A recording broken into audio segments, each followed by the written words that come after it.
श्री राम सप्ताशीतितमः सर्ग। श्री राम का लक्ष्मण को राजा इल की कथा सुनाना। इल को एक एक मास तक स्त्रीत्व और पुरुषत्व की प्राप्ति। लक्ष्मण की कही हुई यह बात सुनकर बातचीत की कला में निपुण महातेजस्वी श्री रघुनाथ जी हंसते हुए बोले, नरश्रेष्ठ लक्ष्मण, व्रतासुर का सारा प्रसंग और अश्वमेध यज्ञ का जो फल तुमने जैसा बताया है वह सब उसी रूप में ठीक है। सौम्य, सुना जाता है कि पूर्व काल में प्रजापति करदम के पुत्र श्रीमान ईल बाल्हिक देश के राजा थे। वे बड़े धर्मात्मा नरेश थे, पुरुष से हैं। वे महायशस्वी भूपाल सारी पृथ्वी को वश में करके अपने राज्य की प्रजा का पुत्र की भांति पालन करते थे।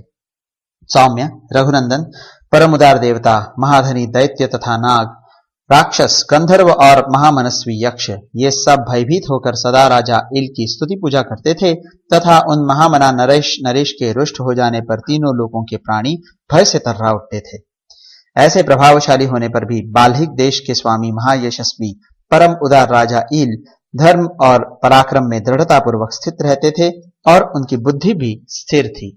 एक समय की बात है, सेवक, सेना और सवारियों सहित उन महाबाहु नरेश ने मनोहर चैत्र मास में एक सुंदर वन के भीतर शिकार खेलना आरंभ किया।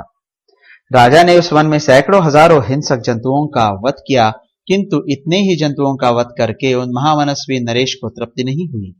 फिर उन महामना इल के हाथ से नाना प्रकार के 10,000 हिंसक पशु मारे गए। तत्पश्चात वे उस प्रदेश में गए जहां महासेन मतलब स्वामी कार्तिकेय का जन्म हुआ था। उस स्थान में देवताओं के स्वामी दुर्जय देवता भगवान शिव अपने समस्त सेवकों के साथ रहकर गिरिराज कुमारी उमा का मनोरंजन करते थे, जिनकी ध्वजा पर वृषभ का चिन्ह सुशोभित होता है। वे भगवान उमा वल्लभ अपने आप को भी स्त्री रूप में प्रकट करके देवी पार्वती का प्रिय करने की इच्छा से वहां के पर्वतीय झरने के पास उनके साथ विहार करते थे। उस वन के विभिन्न भागों में जहां जहां पुल्लिंग नामधारी जंतु अथवा वृक्ष थे, वे सब के सब स्त्रीलिंग में परिणित हो गए थे। वहां जो कुछ भी चराचर प्राणियों का समूह था वह सब स्त्री नामधारी हो गया था। इसी समय करदम के पुत्र राजा इल सहस्त्रों हिंसक पशुओं का वध करते हुए उस देश में आ गए। वहां आकर उन्होंने देखा सर्प, पशु और पक्षियों सहित उस वन का सारा प्राणी समुदाय स्त्री रूप हो गया है। रघुनंदन, सेवकों सहित अपने आप को भी उन्होंने स्त्री रूप में परिणित हुआ देखा। अपने को उस अवस्था में देखकर राजा को बड़ा दुख हुआ। यह सारा कार्य उमा वल्लभ महादेव जी की इच्छा से हुआ है, ऐसा जानकर वे भयभीत हो उठे। तदनंतर सेवक, सेना और सवारियों सहित राजा इल जटाजूटधारी महात्मा भगवान नीलकंठ की शरण में गए। तब पार्वती देवी के साथ विराजमान वरदायक देवता महेश्वर हंसकर प्रजापति पुत्र इल से स्वयं बोले, करदम कुमार महाबली राजर्षे, उठो उठो। उत्तम व्रत का पालन करने वाले सौम्य नरेश, पुरुषत्व छोड़कर जो चाहो वह वर मांग लो। महात्मा भगवान शंकर के इस प्रकार पुरुषत्व देने से इनकार कर देने पर स्त्री रूप हुए राजा इल शोक से व्याकुल हो गए। उन्होंने उन सुरश्रेष्ठ महादेव जी से दूसरा कोई वर नहीं ग्रहण किया।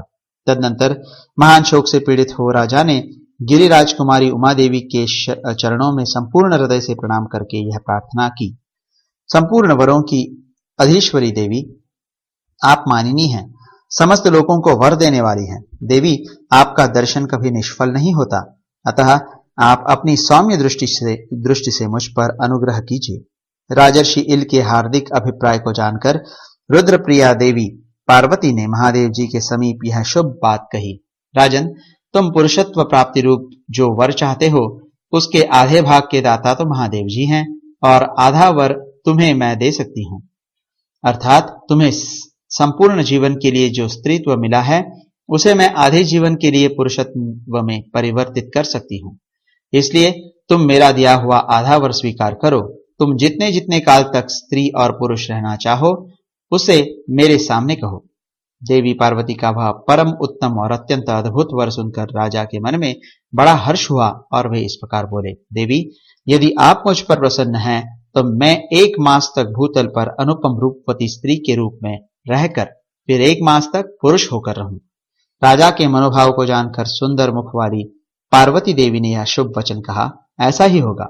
राजन, जब तुम पुरुष रूप में रहोगे उस समय तुम्हें अपने स्त्री जीवन की याद नहीं रहेगी और जब तुम स्त्री रूप में रहोगे उस समय तुम्हें 1 मास तक अपने पुरुष भाव का स्मरण नहीं होगा। इस प्रकार करदम कुमार राजा इल 1 मास तक पुरुष रहकर फिर 1 मास त्रिलोक सुंदरी नारी इलाक के रूप में रहने लगे।